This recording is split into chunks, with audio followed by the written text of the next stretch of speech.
Bacaan liturgi Senin 18 September 2023, Hari Biasa Pekan Biasa ke-24. Bacaan dari surat pertama Rasul Paulus kepada Timotius. Saudara terkasih, pertama-tama aku menasihatkan agar dipanjatkan doa-doa dan permohonan serta ucapan syukur kepada Allah bagi semua orang, bagi pemerintah dan penguasa, agar kita dapat hidup aman dan tentram dalam segala kesalehan dan kehormatan. Itulah yang baik dan berkenan di hati Tuhan, penyelamat kita. Ia menghendaki agar semua orang diselamatkan dan memperoleh pengetahuan akan kebenaran. Allah itu Esa, dan Esa pula Dia yang menjadi pengantara Allah dan manusia, yaitu manusia Kristus Yesus.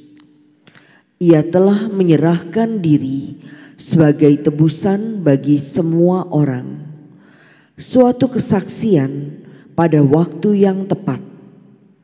Untuk kesaksian itulah aku telah ditetapkan sebagai pewarta dan rasul. Yang kukatakan ini benar, aku tidak berdusta.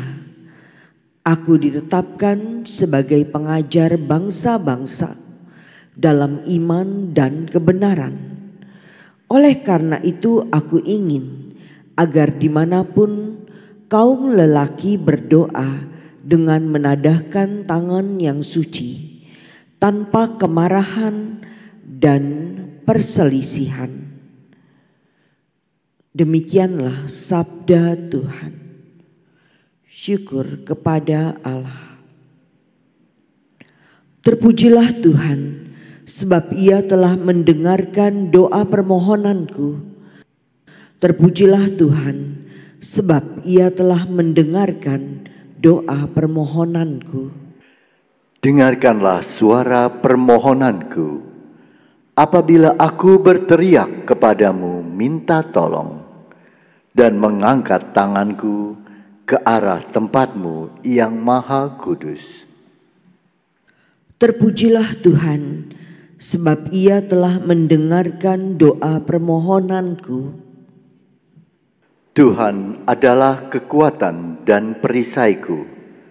Kepadanya hatiku percaya. Aku tertolong, sebab itu beria-rialah hatiku, dan dengan nyanyianku aku bersyukur kepadanya. Terpujilah Tuhan, sebab Ia telah mendengarkan doa permohonanku. Tuhan adalah kekuatan umat-Nya dan benteng keselamatan bagi orang yang diurapinya. Selamatkanlah kiranya umat-Mu dan berkatilah milik-Mu sendiri. Gembalakanlah mereka dan dukunglah mereka untuk selama-lamanya. Terpujilah Tuhan, sebab Ia telah mendengarkan doa permohonanku. Haleluya, haleluya, haleluya. Begitu besar kasih Allah kepada dunia, sehingga Ia mengaruniakan anaknya yang tunggal. Setiap orang yang percaya akan Dia memiliki hidup abadi. Haleluya, haleluya, haleluya.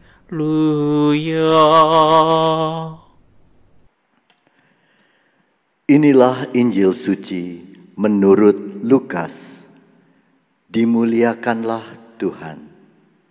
Pada suatu ketika, setelah mengakhiri pengajarannya kepada orang banyak, Masuklah Yesus ke Kapernaum.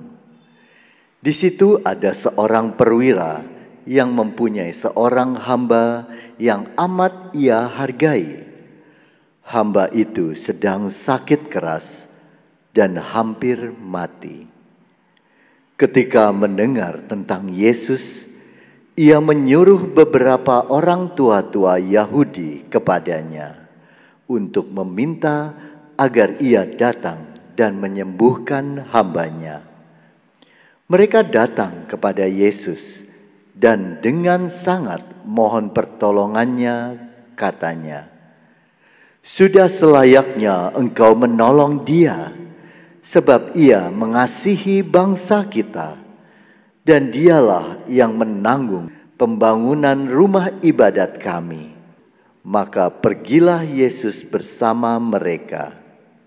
Ketika Yesus tidak jauh lagi dari rumahnya, perwira itu menyuruh beberapa sahabatnya untuk mengatakan kepada Yesus, "Tuan, janganlah bersusah-susah, sebab aku merasa tidak layak menerima Tuhan dalam rumahku.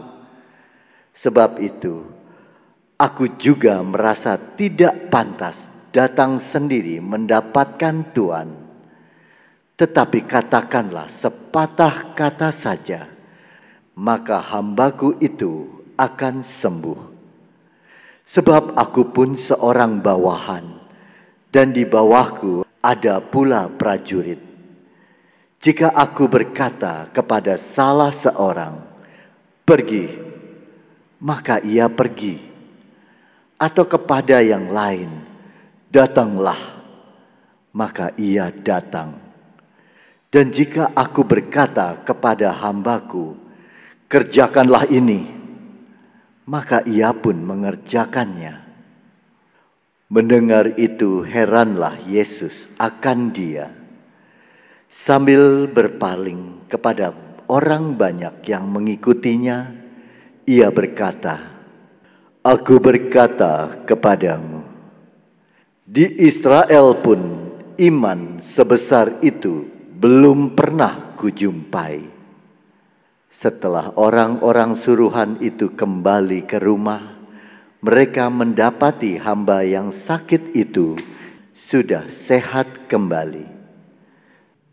Demikianlah sabda Tuhan. Terpujilah Kristus.